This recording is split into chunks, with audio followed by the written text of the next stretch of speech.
நான் ஜோதிடர் தமிழரசன் பேசுகிறேன்.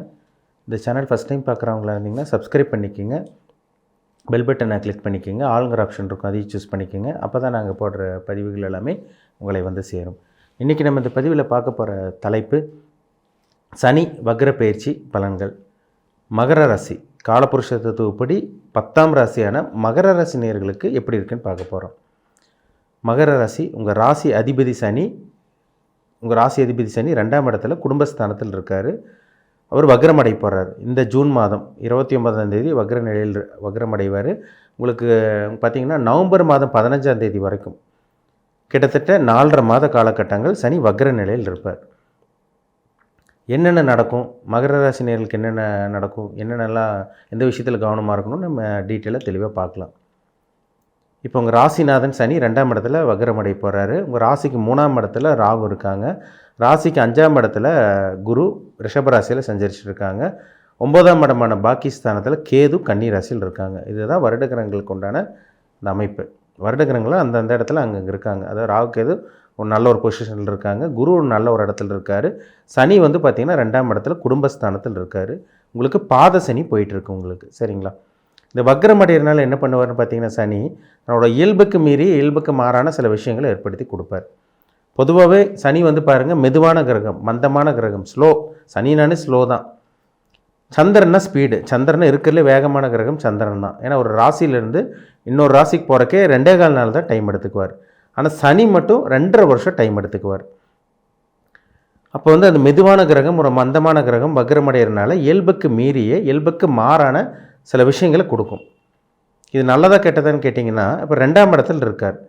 இப்போ குடும்பஸ்தானத்தில் வாக்குஸ்தானத்தில் சனி இருந்து வக்ரமடைகிறது பார்த்திங்கன்னா தேவையில்லாத விஷயங்கள் பேச வைக்கும், சரிங்களா? அதனால் வாக்குறுதி கொடுத்து வாக்கு கொடுத்து மாட்டிக்காதீங்க. கமிட்மெண்ட், யாருக்கும் கமிட்மெண்ட் கொடுக்காதீங்க, கமிட்மெண்ட் பண்ணாதீங்க. நான் இது விஷயத்தை பண்ணித்தரேன், உங்களுக்கு இதை செஞ்சு தரேன், இது முடிச்சு தரேன், இந்த மாதிரி விஷயங்கள்லாம் வாக்குறுதி கொடுத்து மாட்டிக்காதீங்க.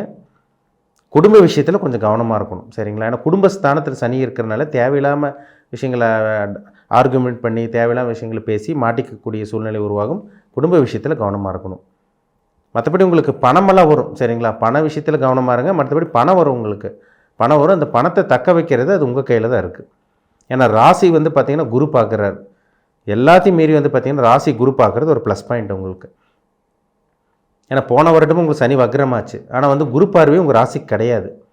கஷ்டப்பட்டீங்க. மகர ராசினியர்கள் இப்போ வரைக்கும் கஷ்டப்பட்டு தான் இருக்காங்க.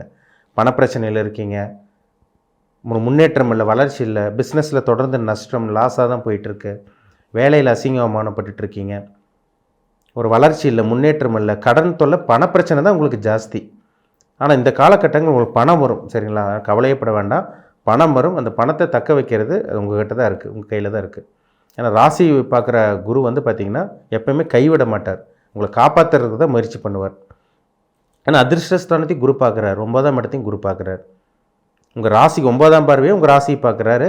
உங்கள் ராசிக்கு 11ஆம் இடமான லாபஸ்தானத்தை விருச்சிக ராசியை பார்க்குறாரு.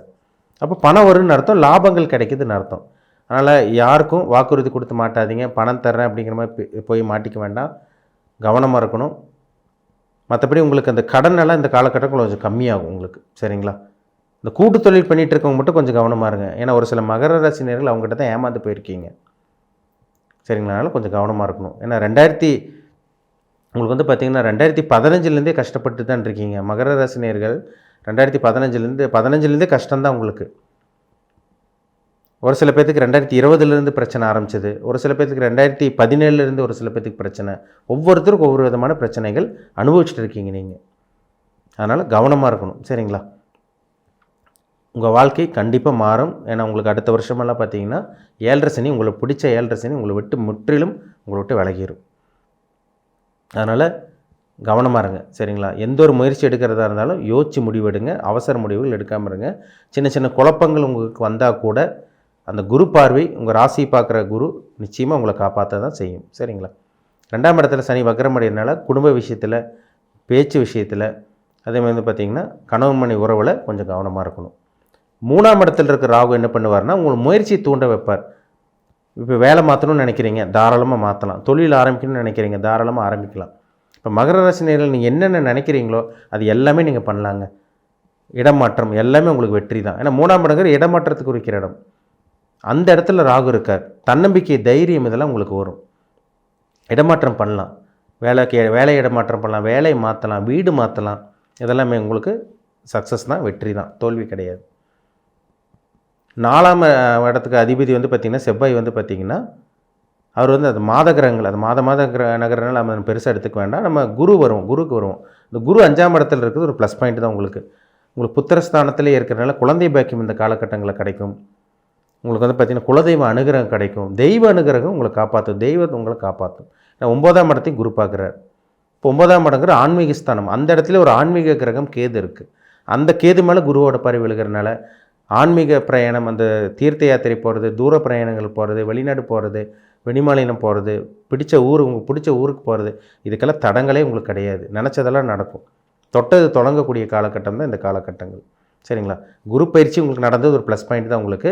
சனி வக்ரம் அடைகிறதுனால கொஞ்சம் பண விஷயத்தில், குடும்ப விஷயத்தில் கொஞ்சம் கவனமாக இருங்க. சரிங்களா? ஏன்னா உங்களுக்கு பணப்பிரச்சனை தான் அதிகமாக போயிட்டுருக்கு, குடும்ப பிரச்சனை அதிகமாக போயிட்டுருக்கு. உங்களுக்கு தேவையில்லாத தேவையில்லாமல் குழம்பிகிட்டு இருக்கீங்க. ஆனால் இந்த குருவோட பார்வை உங்களை சமாளிக்க வைக்குங்கிறதுல எந்த விதமான சந்தேகம் கிடையாது. உங்கள் ராசிக்கு 11ஆம் இடத்தை பார்க்குறனால உங்கள் ஆசை நிறைவேறும். வீடு வாங்கணும்னு நினைக்கிறீங்க, நிலம் வாங்கணும்னு நினைக்கிறீங்க, இடம் வாங்கணும்னு நினைக்கிறீங்க, பிஸ்னஸ் பண்ணணும்னு நினைக்கிறீங்க, இதெல்லாமே உங்களுக்கு நடக்கும். லாபங்கள் கிடைக்கும். அருமையான காலகட்டம் இந்த காலகட்டம். சரிங்களா? பண விஷயத்தில் மறுபடியும் சொல்கிறேன், பண விஷயத்தில் கவனமாக இருங்க. பேச வேண்டிய பேச்சு கரெக்டாக இருக்கணும். தேவையெல்லாம் பேசி மாட்டிக்காதீங்க. குடும்ப விஷயத்தில் கவனமாக இருங்க. மற்றபடி எந்த ஒரு பிரச்சனையும் உங்களுக்கு வராது. சரிங்களா? உங்களுக்கு வர வேண்டிய பணம் கரெக்டாக வரும் இந்த காலகட்டங்களில். வேலைக்கு போய்ட்டுருக்கீங்களா? கரெக்டாக சம்பாதிப்பீங்க. சொந்த தொழில் பண்ணிகிட்ருக்கீங்களா? லாபங்கள் கிடைக்கும். ஏன்னா 11ஆம் இடத்தை குரு பார்க்குறாரு. லாபங்கள் கிடைக்கும். இப்போ சனி வக்ர பயிற்சின்னா நம்ம சனியை மட்டும் வச்சே எல்லாத்தையும் சொல்லிட முடியாது. ஒவ்வொரு கிரகம் ஒவ்வொரு ஆதிபத்தியம் இருக்குது. சரிங்களா? எந்த வீட்டுக்கு அதிபதி யார், அந்த கிரகம் என்ன, இந்த மாதிரிலாம் நம்ம பார்க்கணும். முக்கியமாக சொல்லப்போனால் வருட கிரகங்கள் முக்கியம். ராகு கேது முக்கியம், குரு முக்கியம், சனி ரொம்ப ரொம்ப முக்கியம். ஏன்னா கர்மகாரகன் சனி. சனி வந்து தான் இருக்கிறதுலே வந்து பார்த்திங்கன்னா மெதுவான கிரகம். இப்போ ஒரு வக்ரமாகறனால நிச்சயமாக உங்களுக்கு வந்து பார்த்திங்கன்னா உங்களுக்கு வேகமாக செயல்படுவார். கொஞ்சம் வேகமான சில முக்கிய முடிவுகளெல்லாம் எடுக்க வைப்பார். கொஞ்சம் கவனமாக இருங்க. யோசிச்சு முடிவெடுங்க மகர ராசினியர்கள். சரிங்களா? மற்றபடி பணப்பிரச்சனை இருக்காது, வேலையில் பிரச்சனை உங்களுக்கு இருக்காது, தொழிலில் பிரச்சனை இருக்காது. உங்களுக்கு எந்த ஒரு பிரச்சனையும் இல்லாமல் வாழ்வீங்க. ஆனால் நீங்கள் பேச வேண்டிய பேச்சுக்கிட்ட கொஞ்சம் கவனமாக இருக்கணும். குடும்பத்தில் தேவையில்லாமல் நீங்கள் அடுத்தவங்களுக்கு பேச வேண்டிய பேச்சு கொஞ்சம் கவனமாக இருங்க. குடும்பத்தில் தேவையில்லாத விஷயங்களை கொஞ்சம் இது பண்ணி மாட்டிக்காதீங்க. கணவன் மனைவி உறவில் கொஞ்சம் கவனமாக இருக்கணும். ஏன்னா மிஸ் அண்டர்ஸ்டாண்டிங்கெலாம் வரும். அடுத்தவங்ககிட்ட பணத்தை நம்பி பணத்தை போட்டு முதலீடு போட்டு ஏமாறாமல் இருங்க. நான் சொன்ன இந்த 3 விஷயங்கள், குடும்ப விஷயம், அது பேச வேண்டிய பேச்சில் கவனமாக இருக்கணும். அப்புறம் பண விஷயத்தில் கவனமாக இருக்கணும். குடும்பம், பணம், கணவன் மனைவி, இந்த 3 விஷயத்தில் கவனமாக இருந்துட்டிங்கனாலே உங்களுக்கு தேவையில்லாத எந்த ஒரு பிரச்சனையும் உங்களுக்கு வராது. நல்ல ஒரு வாழ்க்கையை நீங்கள் வாழ போகிறீங்க. ஏன்னா இத்தனை நாள் கஷ்டப்பட்டுட்டீங்க. நிறைய பிரச்சனைகள், போராட்டம், கஷ்டங்கள் எல்லாத்தையும் அனுபவிச்சாச்சு. நீ புதுசாக வரக்கு ஒன்றும் கிடையாது. நல்ல ஒரு வாழ்க்கையை தான் நீங்கள் வாழ போகிறீங்க. உங்கள் ஜாதகத்தில் சனி இங்கே இருக்காருன்னு பாருங்கள், குரு எங்கே இருக்காருன்னு பாருங்கள், மற்ற கிரகங்கள் எங்கே இருக்காங்கன்னு பாருங்கள். ஏன்னா தனிமனிதனுடைய ஜாதகம் ரொம்ப முக்கியம். என்ன கர்மாவில் பிறந்திருக்கீங்க? நல்ல கர்மாவில் பிறந்திருக்கீங்களா, கெட்ட கர்மாவில் பிறந்திருக்கீங்களா, நல்ல அனுபவிக்கவோ கெட்டதை அனுபவிக்க பிறந்திருக்கீங்களா? இது பார்த்தா தான் நம்ம துல்லியமாக சொல்ல முடியும். முக்கியமாக சொல்லப்போனால் உங்கள் வயசு என்ன ஏஜில் இருக்கீங்க, உங்கள் வயசு என்ன, வயதுக்கு தகுந்த மாதிரி சில விஷயங்கள் நடக்கும். 20 வயசுக்குள்ள இருக்கவங்களுக்கு ஒரு மாதிரி நடக்கும், 25 வயசுக்கு மேலே இருக்கவங்களுக்கு ஒரு மாதிரி நடக்கும், 35-40 வயசுக்கு மேலே இருக்கவங்களுக்கு பிஸ்னஸ் ஒரு மாதிரி இருக்கும், 50 வயசுக்கு மேலே இருக்குது ஹெல்த்துக்கு ஹெல்த்தில் ஒரு சில விஷயங்கள் நடக்கும். அது அவங்கவுங்க வயதுக்கு தகுந்த மாதிரி, அவங்கவுங்க கர்மாவுக்கு தகுந்த மாதிரி சில விஷயங்கள் நடந்துகிட்ருக்கும். சரிங்களா? அது ஜாதகத்தை பார்த்து நவகிரகங்களோட அமைப்பு, நடக்கக்கூடிய தசாபுத்தி, இதெல்லாம் வச்சு மேட்ச் பண்ணி பார்த்தா தான் நம்ம துல்லியமாக சொல்ல முடியும். உங்கள் பிறப்பு ஜாதகம், தனிப்பட்ட ஜாதகம் பார்க்கணுன்னு விருப்பப்பட்டீங்கன்னா கீழே இருக்க வாட்ஸ்அப் நம்பருக்கு உங்கள் ஜாதகத்தை அனுப்பிச்சி விடுங்க, அப்பாயின்மெண்ட் வாங்கிக்கிங்க.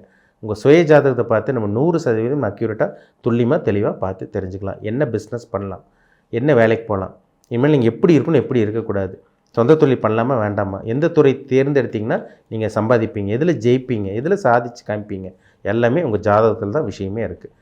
பார்த்து தெளிவாக தெரிஞ்சுக்குங்க. சரிங்களா? மீண்டும் அடுத்த பதிவில் சந்திக்கும் வரை உங்களிடமிருந்து விடைபெறுவது உங்கள் ஜோதிடர் தமிழரசன்.